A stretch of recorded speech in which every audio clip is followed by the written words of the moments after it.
네, 여러분 안녕하십니까. 디테일 종목연구소 김프로입니다. 아마 제 구독자분들은 2차전지 투자자분들이 가장 많은 걸로 알고 있습니다. 그렇기 때문에 이 2차전지에 대한 전망이 굉장히 좋아졌습니다.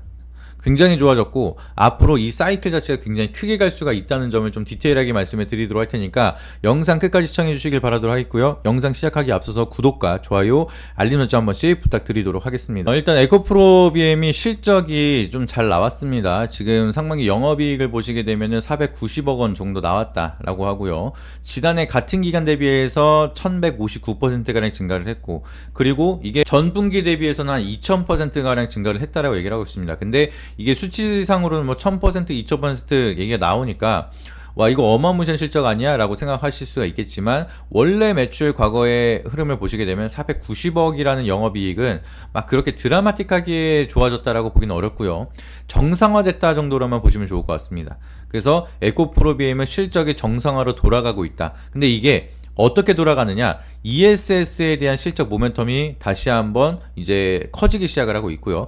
여기에 대한 실적이 만들어지기 시작을 하면서 실적이 일단은 정상화가 되고 있다. 이게 제일 중요합니다. 그래서 이걸 통해서 우리가 가져갈 수가 있는 힌트가 올해는 일단은 2차전지가 실적이 정상화될 수가 있는 구간, 요렇게 볼 수가 있습니다. 그러면은 주가도 워낙 대바닥이기 때문에 주가가 다시 한번 정상화까지만 간다 하더라도 상승에 대한 방향성이 굉장히 많이 남아 있어요. 그리고 나서 플러스로 주가가 계속 가기 위해서는 미래에 대한 성장성이 있느냐, 이게 중요한 건데 요것도 있습니다. 요것도 있기 때문에 제가 말씀을 드리는 거고, 에코프로비엠도 여기에 대한 흐름에 같이 따라갈 수가 있기 때문에 우리가 오랫동안 기다렸던 에코프로비엠의 모멘텀이 굉장히 커질 수가 있다는 점을 보셔야 되겠죠. 그래서 지금 2차전지가 산업이 다시 한번 좋아지고 있는 게, 옛날 같은 경우에는 전기차 판매량만 보고 2차전지에 대한 수요를 가늠을 했습니다. 그래서 2차전지에 대한 수요, 전기차가 좀 덜 팔리면 주가가 밀렸고요. 전기차가 잘 팔리면 주가가 올랐습니다. 그리고 실적도 마찬가지로 찍히기 시작을 했죠. 근데 요새 들어서는 2차전지가 전기차에만 들어가는 게 아니죠. ESS에도 들어가고 있고요. 로봇도 들어가고 있고 드론도 들어가고 있고, 그리고 신재생에너지 발전에도 들어가고 있습니다. 그러니까 결과적으로는 ESS에 대한 수요가 굉장히 많이 늘어나고 있고, 로봇 산업이나 드론도 수요가 늘어나고 있기 때문에 전기차에 대해서 플러스 알파가 될 수가 있는 요소들이 늘어나고 있다는 거겠죠. 그러면 옛날에는 전기차에 대한 수요만 보면서 매출을 만들어가고 있었던 2차전지 소재주들이 배터리에 대한 수요가 굉장히 사업이 다각화되고 있기 때문에 전기차 플러스 알파가 되는 거고, 그리고 캐즘 현상이 돌파가 된다라고 하면은 과거보다도 더 큰 성장을 할 수가 있다는 거겠죠. 미래 성장성을 확보를 했습니다. 근데 이 전기차에 대한 모멘텀이 가장 중요하게 만들어지는 건 맞습니다. 약간 대표적인 산업이기 때문에,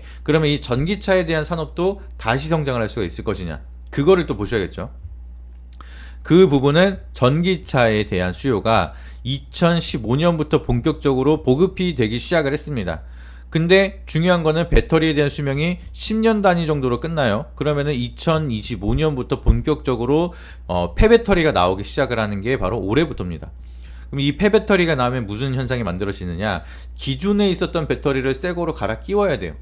이 폐배터리 리사이클링은 이 기존에 있었던 수명이 다한 배터리를 분해를 해서 2차전지 소재나 원료를 다시 한번 생산하는 거고, 그리고 결과적으로는 그걸 통해서 다시 배터리를 만들고 다시 한번 공급을 해야겠죠. 근데 이 폐배터리가 나온다 하더라도 100% 똑같이 2차전지를 새롭게 만들 수 있는 수요가 만들어지지 않아요. 그러면은 원래 2차전지 소재를 공급을 하는 기업은 폐배터리가 많이 나오면은 신규 배터리를 또 새롭게 만들어야 되다 보니까 폐배터리에서 만드는 원료도 들어가겠지만 2차전지 소재를 만들고 있는 수요도 다시 더 늘어나겠죠. 그러면 얘네들이 가져갈 수 있는 실적에 대한 요소가 전기차 신차 판매량에 대한 모멘텀 플러스 교체 사이클, 요거까지 가져갈 수가 있다는 겁니다. 아시겠죠? 그래서 폐배터리 리사이클링에 대한 모멘텀을 가지고 있는 기업도 봐야겠지만 이게 100% 폐배터리 리사이클링이 되는 건 아닙니다. 그리고 수명이 어느 정도 남아있는 거는 또 ESS로 빠져요. 그러다 보니까 원료나 소재를 100% 여기서 공급이 안 되다 보니까 이거를 판매하고 있는 에코프로비엠은 양극재가 더 많이 팔릴 수가 있겠죠. 그러면 신차, 교체 사이클, ESS, 드론, 그리고 신재생 에너지 이런 쪽으로 수요가 더 다각화가 되고 있다 보니까 미래 성장에 대한 사이클로 필수적으로 성장을 할 수밖에 없는 게 2차 전지다. 그렇다라고 하면은 에코프로 BM은 2분기 실적이 턴어라운드 바닥을 찍고 올라가는데 여기서 정상 수치가 지속적으로 돌아오고 내년에는 여기에 더해 나가서 성장까지 이어진다라고 하면은 이미 2차 전지는 캐즘을 뚫는 겁니다. 전기차 캐즘은 교체 사이클이 본격적으로 만들어져야지만 뚫는 거지만 2차 전지 수요에 대한 캐즘은 이미 뚫었다. 전망만 본다 하다라고 하면 그렇기 때문에 제가 봤을 때는 에코프로 BM 주가 상승 크게 갑니다. 그래서 여기에 대한 디테일한 전략과 그러면 지금부터라도 추가 매수를 어떻게 해야 되는지 그리고 아직 매수 안 하신 분들은 어느 관점에서 우리가 모아 가야 되는지 이러한 디테일한 전략을 하단 더보기란에 있는 네이버 폼 무료 공부방 신청 링크를 통해서 연락을 주시는 분들한테 좀 더 디테일한 전략으로 말씀을 드리도록 하겠습니다. 그러니까 2차 전지를 매매하고 계신 분들 혹은 물려서 기다리고 계신 분들은 다 연락 주세요. 제가 어떻게 대응을 해야 될지 자세하게 풀어서 여러분들에 대한 가이드 전략을 좀 제대로 말씀을 드리도록 할 테니까 앞으로에 대한 전망 그리고 이 교체 사이클이 지금 어떻게 어느 정도 나왔는지 그리고 앞으로는 얼만큼에 대한 전망치가 있는지 이러한 전략까지 좀 궁금하신 분들은 하단에 있는 더보기 신청란을 통해서 이벤트 신청 주시고요.